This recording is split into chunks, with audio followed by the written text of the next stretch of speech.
Bonjour à tous. Aujourd'hui, à l'aide de vos 3 questions, nous allons aborder le sujet de la protection du lanceur d'alerte. Alors, avant même d'aborder les questions, on va quand même répondre à une sous-question.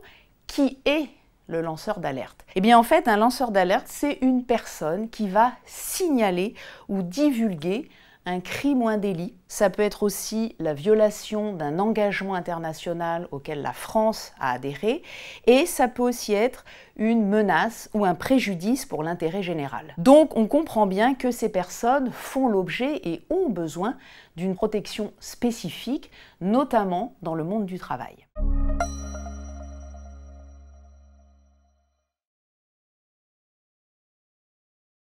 Alors effectivement, le lanceur d'alerte peut procéder à un signalement par voie interne, comme l'évoque Martine, ou par voie externe. Alors dans le premier cas de figure qui est évoqué ici, bien en réalité, la voie interne, ça signifie que le signalement, il va se faire au sein de l'entreprise du lanceur d'alerte, à partir du moment où celui-ci a le sentiment, bien sûr, qu'il ne risque pas de faire l'objet de représailles, et aussi s'il a le sentiment que l'employeur va pouvoir agir de manière efficace. Alors comment il procède? Eh bien, ça rejoint justement la mécanique de protection du lanceur d'alerte qui nous intéresse aujourd'hui, puisque l'employeur, lorsqu'il y a au moins 50 salariés dans l'entreprise, eh bien, il va devoir prévoir les modalités de recueil et de traitement de ces alertes qui se font par la voie interne.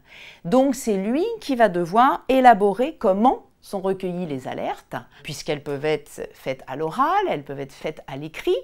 Il va aussi devoir indiquer les personnes qui vont recevoir ces alertes et aussi les personnes qui vont les traiter, puisque ce ne sont pas forcément les mêmes. Donc en fait, c'est toute cette procédure qui va permettre aux salariés de savoir vers qui il doit se tourner. Voilà. Alors j'évoquais aussi le signalement par la voie externe, je vais en dire quelques mots parce que ce n'est pas l'objet de la question. En fait là, le salarié, il va se tourner vers une autorité compétente, donc il y a une liste d'autorités compétentes qui sont en fonction finalement de ce qu'il souhaite signaler, des faits qu'il veut signaler.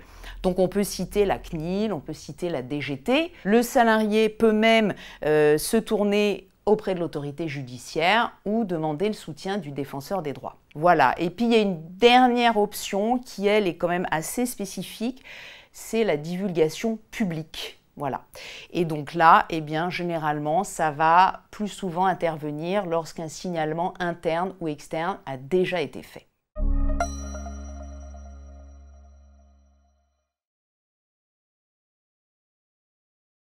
Alors effectivement, pour bénéficier du régime protecteur du lanceur d'alerte, il faut respecter un certain nombre de conditions. Il y en a qui sont assez évidentes quand on pense à la bonne foi du lanceur d'alerte, quand on pense au fait que évidemment il ne doit pas tirer un bénéfice financier de ce signalement, mais il y a d'autres conditions qui sont peut-être moins évidentes, et l'une d'entre elles justement, c'est la connaissance personnelle des faits.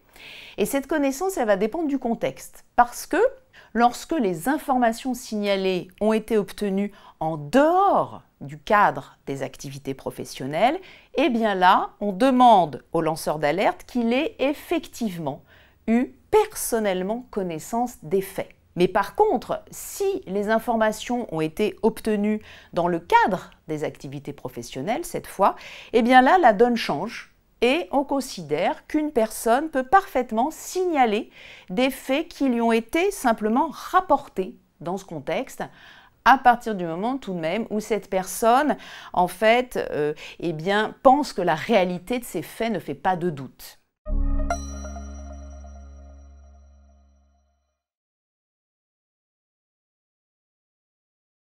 Là, si on regarde les textes, on a une réponse claire, précise, puisqu'on nous dit qu'une personne physique ne peut absolument pas invoquer le statut de lanceur d'alerte pour dévoiler des informations qui sont couvertes par plusieurs secrets. On a une liste, on a le secret de la défense nationale, le secret médical, le secret qu'il y a entre un avocat et son client, et on a aussi le secret des délibérations judiciaires et de l'enquête ou de l'instruction judiciaire. Dans ce cadre-là, on est très clair, le dispositif protecteur du lanceur d'alerte ne s'applique pas. Alors j'ai répondu à 3 de vos questions.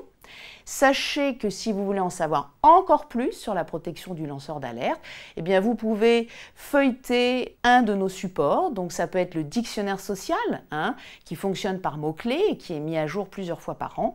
Et puis si vous voulez suivre aussi l'actualité sur ce sujet ou sur d'autres, eh bien cette fois-ci vous pouvez vous tourner vers nos revues, le feuillet hebdomadaire ou RF Social si vous le souhaitez. Et en attendant, écoutez, je vous dis à bientôt.